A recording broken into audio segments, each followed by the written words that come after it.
Salut à tous, donc aujourd'hui, nouvelle vidéo analyse physique et on va analyser le fameux Mike Oher, le magnifique, le grand. Il se prétend naturel, il le clame haut et fort sur tous les réseaux sociaux.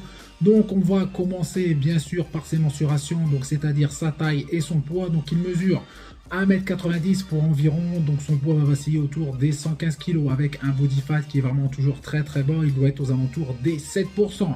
Donc si vous calculez bien, vous vous êtes rendu compte qu'il a un plus 25 kg par rapport à sa taille. Et en plus, je ne l'ai pas précisé, mais il a entre 53 et 54 ans. Donc dans une vidéo, donc une ancienne vidéo, je précise bien que pour un athlète naturel, déjà avoir un plus 2 ou un plus 0, donc sa taille égale à son poids, c'est déjà très dur. Et quand je parle justement d'un plus 2, d'un plus 0, c'est-à-dire de quelqu'un qui est complètement déchiqueté de la tête aux pieds et pas uniquement justement bien sec du haut et flotteux en bas, etc. Je vais vous mettre une petite photo justement pour un petit peu mieux vous aiguiller par rapport à ce que je vous explique. Donc lui, il nous sort un plus 25 par rapport à sa taille avec un 7% à longueur d'année et en plus il nous sort justement des perfs de fou furieux. Donc, concernant ces stats, je vais vous donner quelques chiffres. Peut-être qu'elles ne sont justement plus d'actualité, donc je pense que c'est le cas, mais je vais vous donner justement quelques chiffres. Il nous a sorti un 370 kg squat, un 230 kg justement développé couché, un 345 au soulevé de terre. Donc dites-moi qui en athlète naturel peut nous sortir justement des performances pareilles. Après je précise que ce n'était pas précisé, mais je ne sais pas s'il s'agissait justement de une rep ou si c'était justement sur une série de 8, 12, 10 reps, etc.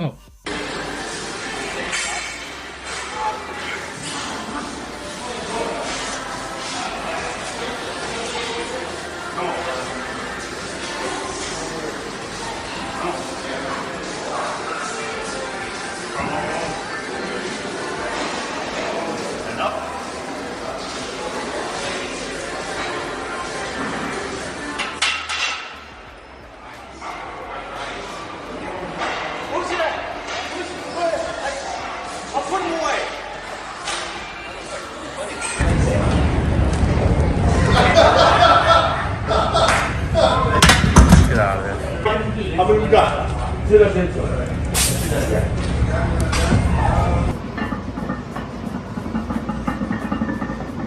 Oh, God.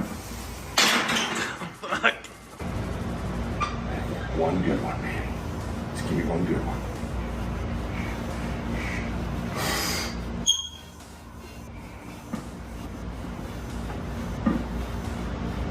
Explode through the roof. Yeah. Oh, Jesus.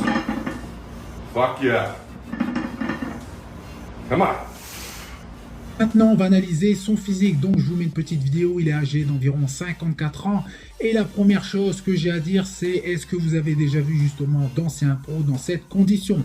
Donc, certains, justement, des gros problèmes de santé où ils ne peuvent plus justement lever de charge, etc. Où ils sont complètement handicapés.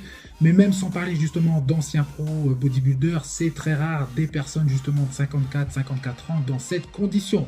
Donc déjà, première chose, donc chapeau à lui. Et même s'il utilise justement des stéroïdes, des hormones, l'hormone de croissance, tout ce que vous voulez, tout le monde, comme je vous ai dit, n'ont pas justement cette super condition à son âge en utilisant justement des produits. Donc c'est parti pour analyser son physique. Donc comme je vous ai dit, j'ai mis une vidéo en arrière-plan, mais j'ai fait également des captures d'écran pour mieux analyser son physique parce que je vais pas faire des pauses à chaque fois sur la vidéo pour vous expliquer telle ou telle chose. Donc ça va être plus facile justement d'analyser son physique avec des captures d'écran. Donc la première capture d'écran que vous voyez, il est relâché et ça va être plus facile justement pour analyser son physique. Donc la première chose que j'ai à dire par rapport à son physique, c'est que je n'aime pas du tout sa ligne. Regardez-moi, il a une grosse taille en plus dû à l'utilisation des produits, notamment de l'hormone de croissance.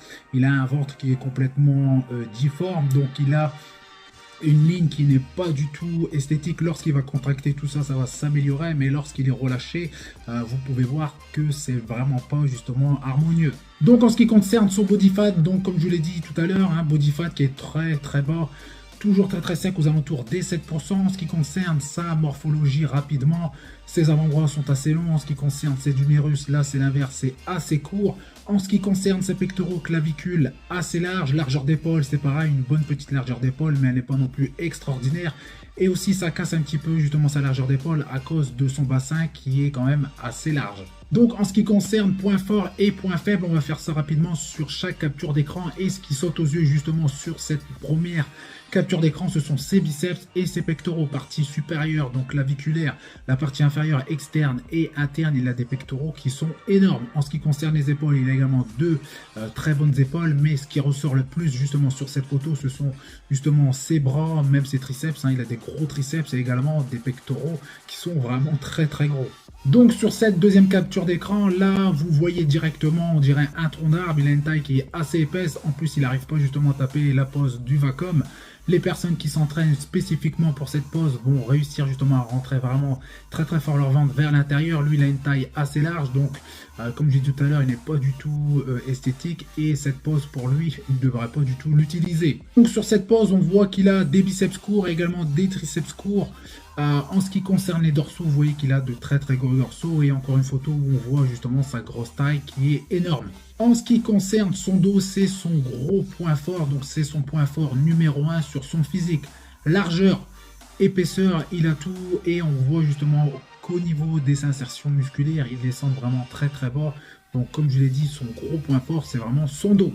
Sur cette pose là, donc ça c'est ma pose préférée, cache biceps. Donc qu'est-ce qu'on peut dire justement sur cette photo? Donc une chose que je n'aime pas du tout, que ce soit chez lui ou d'autres personnes, vous cachez un petit peu la partie supérieure de ses pectoraux et vous laissez apparaître uniquement la partie inférieure, et là on dirait qu'ils ont justement une paire de seins. Donc ça c'est dû justement à l'utilisation justement des produits, et ça je trouve ça complètement dégueulasse. Et vous allez voir sur d'autres photos, ça va être encore plus justement accentué. En ce qui concerne ses épaules, vous pouvez le voir, des épaules énormes, notamment le deltoïde antérieur et le deltoïde externe. Donc sur cette pose, on verra sur d'autres. Pour moi, il manque un petit peu de deltoïde postérieur, mais peut-être que c'est dû justement à sa pose. En ce qui concerne les bras, vous pouvez voir comme il a un biceps court, je vais y arriver. Dès que vous allez le contracter, vous allez avoir un très gros justement pic de biceps. En ce qui concerne ses triceps, comme je vous ai dit, un triceps énorme, mais il est assez court. Donc une autre petite vidéo où on voit justement voir ses points faibles qui vont passer au-dessus, justement pas de points faibles, mais des muscles qui sont quand même en dessous par rapport à son physique. Donc regardez-moi ses bras et ses pectoraux, notamment la partie basse. Ce sont vraiment justement ces deux gros points forts, donc plutôt 3 triceps, biceps et également pectoraux, la partie inférieure. De toute façon, je vais faire également une analyse sur Larry Wheels. Vous allez voir que ça fait presque la même chose au niveau des pectoraux. Il a une partie qui va être énorme au niveau de la partie inférieure, qui limite fait penser à une gynécomastie. Mike Weir, ce n'est pas aussi prononcé parce qu'il a quand même une partie qui soit médiane intérieure, externe et supérieure qui est quand même très développée. Pour ce qui est des jambes, on ne les voit pas dans cette vidéo, mais vous me connaissez, j'ai trouvé une petite vidéo où on voit ses jambes et elles ne sont pas du tout au niveau par rapport à son haut de physique. Donc est-ce que c'est à cause de l'âge ou c'est par rapport justement à des blessures? Mais on voit très bien qu'au niveau des ischios, c'était un très gros point fort, contrairement à ses quadriceps qui était justement un point faible. Et j'ai remarqué justement que sur la plupart des athlètes, plus vous allez vieillir, plus les muscles qui étaient justement des parties faibles de votre physique, des points faibles, vont s'accentuer encore plus avec l'âge. J'ai trouvé une autre vidéo qui date d'environ 4 à 5 ans et là elles étaient en meilleur état. Donc pour les personnes qui croient encore que Mike est naturel, je peux vous dire qu'avec la plus grande des certitudes, mais la plus grande des certitudes qu'il n'est pas naturel, et je sais même pas comment c'est possible pour les personnes de penser qu'il est naturel, et surtout vis-à-vis justement de sa part de clamer haut et fort qu'il est nati. En plus à son âge, je vous rappelle qu'il a environ 55 ans. Donc vous connaissez la chanson, c'est encore une histoire de business. Donc je n'ai pas vraiment vu Mike Weir mettre en avant une marque spécifique, mais c'est plus pour son business personnel. Donc il doit justement participer à des séminaires, faire payer les gens pour qu'ils viennent justement l'écouter. Il parle bien, donc il s'exprime bien, donc forcément ça fait vendre. Il doit vendre des programmes, des entraînements, etc. Donc c'est vraiment une histoire de business. Donc de plus, il joue un petit peu, il surfe sur la vague du naturel. Donc évidemment il n'est pas naturel, mais ça se voit bien sûr que ça soit au niveau physique, hein, avec une masse musculaire énorme, mais également sur son visage, un nez refait, botox. Il a également fait un lifting, hein, donc il s'est fait tirer la peau pour paraître plus jeune. Donc c'est encore une histoire de business. Donc le secret de Mike, c'est les stérols, c'est les hormones en tout genre. Donc je le répète, mais impossible d'avoir un tel physique naturellement, en plus à son âge.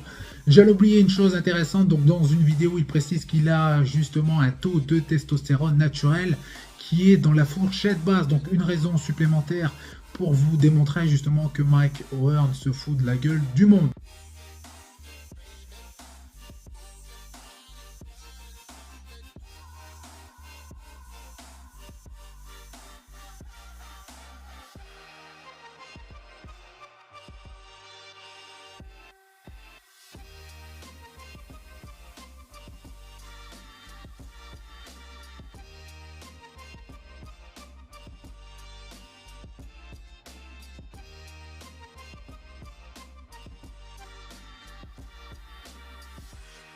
Donc pour finir cette vidéo, je vous mets ma main au feu, donc je vous parie tout ce que vous voulez, que dans quelques temps on reparlera de lui justement. Je n'espère pas, hein, pour lui, car on ne souhaite pas justement le malheur à une personne, mais il aura sûrement des problèmes liés justement à l'utilisation des hormones, donc j'en mets ma main à couper. Donc voilà, c'est tout pour cette vidéo. Donc comme d'habitude, vous faites péter les pouces bleus comme d'habitude, ça fait plaisir. Vous pensez à vous abonner. Je vous dis à bientôt. Salut!